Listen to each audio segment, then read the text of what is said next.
Good evening my dear students, আশা করি প্রত্যেকেই তোমরা খুব ভালো আছো।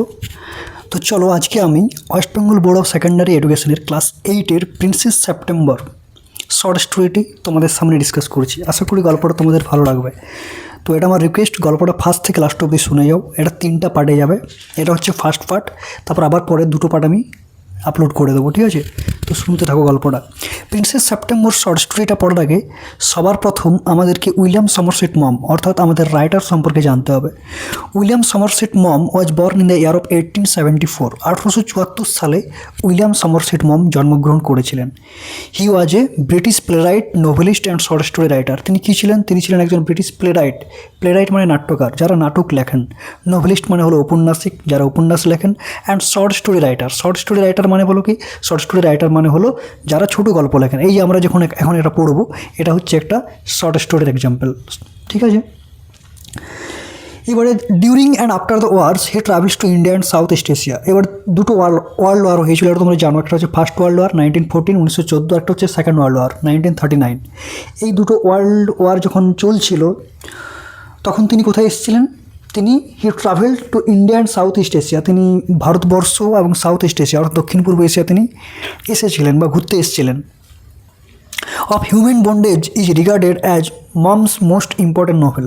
এবার মম যে নোভেলগুলো লিখেছিলেন তার মধ্যে হিউম্যান বন্ডেজ বলে যে নোভেলটা, এটা হচ্ছে ওনার অন্যতম গুরুত্বপূর্ণ একটা নোভেল। এটা তার বেস্ট মোস্ট ইম্পর্ট্যান্ট নোভেল, মানে সবথেকে গুরুত্বপূর্ণ নোভেল হিসেবে এটা বিবেচিত হয়ে থাকে, ঠিক আছে? এইবার দেখো, তার অন্যান্য আরও বেশ কয়েকটা নোভেল আছে বা ইম্পর্ট্যান্ট ওয়ার্কস আছে। তিনি অসংখ্য ড্রামা লিখেছেন, নোভেল লিখেছেন, শর্ট স্টোরি লিখেছেন। আমাদের এই যে টেক্সটটা সেটা হচ্ছে সেম নেম, অর্থাৎ প্রিন্সেস সেপ্টেম্বর বলে একটা বড় হয়তো শর্ট স্টোরি আছে এবং সেখান থেকেই এটা নেওয়া হয়েছে। হলো, এবার দেখো টেক্সটটা পড়ার আগে আমাদের কয়েকটা কোয়েশ্চান আছে, কোয়েশ্চানগুলো আমরা একটু জেনে নেবো, ঠিক আছে? How do you think our life would be if we had no friends to share our joys and sorrows with? তুমি কি মনে করো আমাদের জীবনটা কেমন হতে পারতো যদি আমাদের কোনো বন্ধু, ভালো বন্ধু না থাকতো, আমাদের দুঃখ কষ্ট আনন্দ এই সমস্ত অনুভূতিগুলো শেয়ার করার মতো? বুঝতে পারছো? সুতরাং we can't live without a friend. আমরা একটা বন্ধু ছাড়া আমরা বাঁচতেই পারি না। আমাদের প্রত্যেকের জীবনেই বন্ধু দরকার, যাতে করে আমরা কী করতে পারি, আমরা আমাদের জীবনের দুঃখ কষ্ট আনন্দ সমস্ত কিছু ভাগ করে নিতে পারি, শেয়ার করতে পারি একে অপরের সাথে। কোয়েশ্চেন নাম্বার 2, তাহলে আমাদের জীবনটা কেমন হতে পারতো বন্ধু না থাকলে? এটা বসে বসে ভাবো।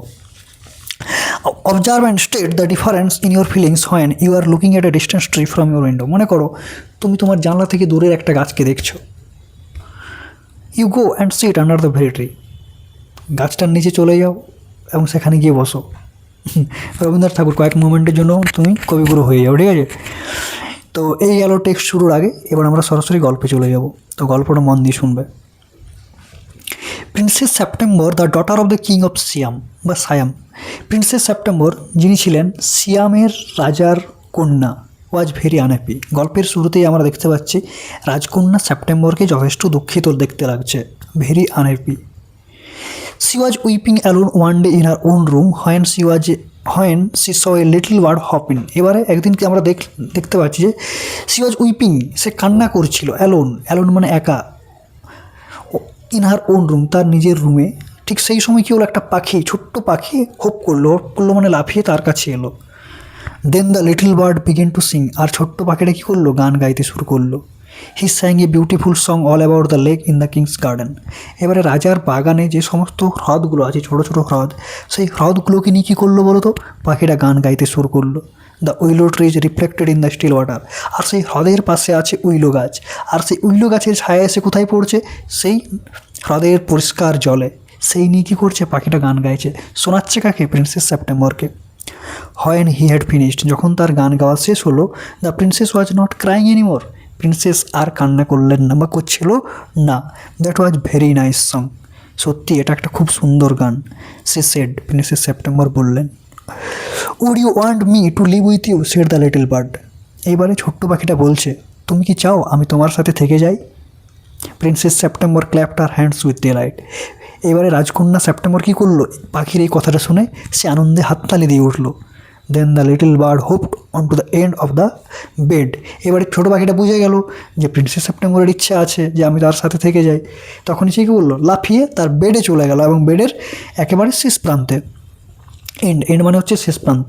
And saying hard to sleep, এবং গান গাইতে শুরু করলো তাকে ঘুম পাড়ানোর জন্য।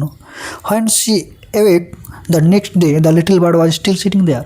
প্রিন্সেস সেপ্টেম্বর যখন ঘুম থেকে উঠলো তখন সে ঘুম থেকে উঠে দেখছে যে ছোটো পাখিটা তখনও তার বেডের শেষ প্রান্তে বা বেডে বসে রয়েছে। And as she opened her eyes he said good morning. এখানে দেখো সি বলতে প্রিন্সেস সেপ্টেম্বরকে বোঝানো হচ্ছে, আর হি বলতে পাখিটাকে বোঝানো হচ্ছে। এবং যখনই সেপ্টেম্বর তার চোখ খুলেছে ঘুম থেকে উঠে সকালবেলা, পাখিটা তাকে গুড মর্নিং অর্থাৎ সুপ্রভাত জানালো। She stretch out the first finger of her right hand so that it served as a পার্চ।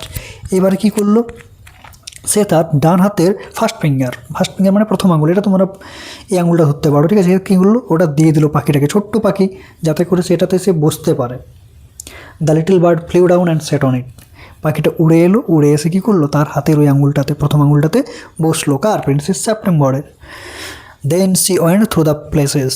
এবার সেপ্টেম্বর কী করলো, সে পুরো রাজপ্রাসাদে ঘুরতে চলে গেল। And called on each of the princess in turn. এবারে রাজপ্রাসাদে যে অন্যান্য রাজকন্যারা আছে তাদেরকে সে ডাকলো। And for each of the princess the little bird sang a different song. এবং প্রত্যেকটা প্রিন্সেসের জন্যই পাখিটা আলাদা আলাদা গান গিয়ে শোনালো। আলাদা আলাদা হওয়াই স্বাভাবিক, কারণ আমাদের প্রত্যেকের চয়েস একই রকম হয় না, যে একটা গান সবারই ভালো নাও লাগতে পারে। সেই জন্য পাখিটা কী করলো, প্রত্যেক আলাদা আলাদা রাজকন্যার জন্য আলাদা আলাদা গান গিয়ে শোনালো। The other princess were jealous and visited September together. এই দৃশ্যটা দেখে, এই যে পাখিটা এত সুন্দর সেপ্টেম্বরকে গান গাইছে, সেপ্টেম্বর সুখে আছে, পাখিটা ওকে ভালো লাগছে, আনন্দ দিচ্ছে, খুশি করছে, এটা সেপ্টেম্বরের বাকি দিদি বা বোনদের ভালো লাগলো না। They visited September together. তারা একসাথে সেপ্টেম্বরের কাছে ঘুরতে এলো। Well my dear they said. তারা বললো, আচ্ছা my dear, you little bird flies in and out just as he likes. তোমার ছোট্ট পাখিটা উড়ে বেড়ায় তার পছন্দ মতো। They look round the room. তারা রুমটা দেখলো, আশপাশটা কারা, সেপ্টেম্বরের সেই দিদি বা বোনরা। Where is your bird now they said. তারা বললো, তোমার পাখিটা এখন কোথায়? He has gone off to visit his home said September. September বললো, সে তার বাড়ি ঘুরতে গেছে। And what makes you think he will come back asked the princess. বাকি যে প্রিন্সেস রাজকন্যা তারা যে বলছে, তুমি কি ভাবছো সে কি আবার ফিরে আসবে? দেখো, সেপ্টেম্বর কিন্তু যথেষ্ট হ্যাপি ছিল, পাখিটাকে নিয়ে তার কোনো সন্দেহ ছিল না। কিন্তু তার দিদি বা বোনদের কথায় সে কী করলো, এবারে দেখো পাখিটাকে সন্দেহ করতে শুরু করবে। এখান থেকে আমরা লেসন একটা শিখলাম যে অন্যদের কথা আমাদের শোনা উচিত নয়। সবসময় আমাদের নিজেদের সিদ্ধান্ত নিজেদেরকে নিতে হবে। অন্যরা আমাকে সঠিক পথে পরিচালিত নাও করতে পারে, এ শূন্য। সেই জন্য অন্যদের কথা শুনে নিজের সিদ্ধান্তকে চেঞ্জ করা, অন্যকে সন্দেহ করা বা এই জিনিসটা করা আমাদের উচিত নয়। এখান উইলিয়াম সমারসেট মম এই শর্ট স্টোরিটা পড়ে, উইলিয়াম সমারসেট মমের শর্ট স্টোরিটা আমাদেরকে এটাই শেখাবে। He always does come back said September বলছে, সে তো প্রত্যেকবারই এরকমই করে, সে যায় যখন ইচ্ছে ঘুরে আসে। Well my dear said the princess বললো, আচ্ছা my dear, if you take our advice, যদি তুমি আমাদের অ্যাডভাইসটা নাও, pop him in to the cage and keep him there. ওকে একটা খাঁচার মধ্যে বন্দি করে দাও এবং তাকে ওখানেই রেখে দাও। But I like to have fly around the room shed the princess. কিন্তু সেপ্টেম্বর বলল যে আমি চাই সে আমার রুমের মধ্যে আশেপাশে যেখানে খুশি সেখানে উড়ে বেড়াক। Safety first said her sister ominously. তার বাকি বোনেরা সতর্ক বার্তা দিল এবং তাকে বলে দিল যে নিরাপত্তাটা ম্যাটার, সেফটি ফার্স্ট, ঠিক আছে। They got up and walked out of the room shaking their heads. এবার তার বোনরা কী করলো, মাথা নাড়তে নাড়তে সেপ্টেম্বরের রুম থেকে বেরিয়ে গেল। And they left September very uneasy. তারা সেপ্টেম্বরকে যথেষ্ট অস্বস্তিতে ফেলে দিয়ে চলে গেল।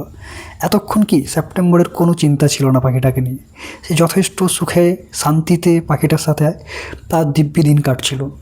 তার বোনরা যেই তার মাথায় এই কুবুদ্ধিটা ঢুকিয়ে দিল, এবার তার মনের মধ্যে কিন্তু পাখিটাকে ঘিরে সন্দেহ শুরু হলো। বুঝতে পারছো এতটা? নেক্সট দেখো, it seem to her that the little bird watch a long time. এইবার তার সত্যি মনে হতে লাগলো যে সত্যি তো পাখিটা অনেকক্ষণ হলো বাইরে বেরিয়ে গেছে, অতদিন বা তার কিন্তু কিচ্ছু মনে হয়নি। যেই তার বোনরা এটা বললো তখনই তার মাথায় এই চিন্তাটা কাজ করতে শুরু করলো যে সত্যি তো পাখিটা আসছে না। And say could not think what he was doing.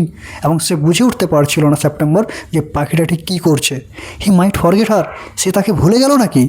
Or he might take a fancy to someone else, নতুবা সে আরও নতুন আমার থেকে ভালো কাউকে পেয়ে তার কাছে থেকে গেলো না তো? এই চিন্তাগুলো কার মাথায় কাজ করছে? প্রিন্সেস সেপ্টেম্বরের মাথায়। বুঝতে পারলে এতটা অবধি? যদি তোমরা টেক্সটটা তোমাদের যদি ভালো লেগে থাকে তো প্লিজ আমার চ্যানেলটা সাবস্ক্রাইব করে দিও, পারলে ভিডিওটা লাইক করে দিও। কেমন লাগছে তোমরা কমেন্টে জানাও, বন্ধুদের সাথে ভিডিওটা শেয়ার করো।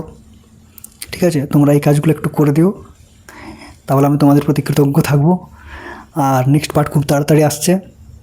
Thank you, good evening. Already আমার ঘড়িতে এখন 7টা বাজলো, 7টা বাজতে চললো। ঠিক আছে, ভালোভাবে রাত্রে পড়াশোনা করো। Thank you.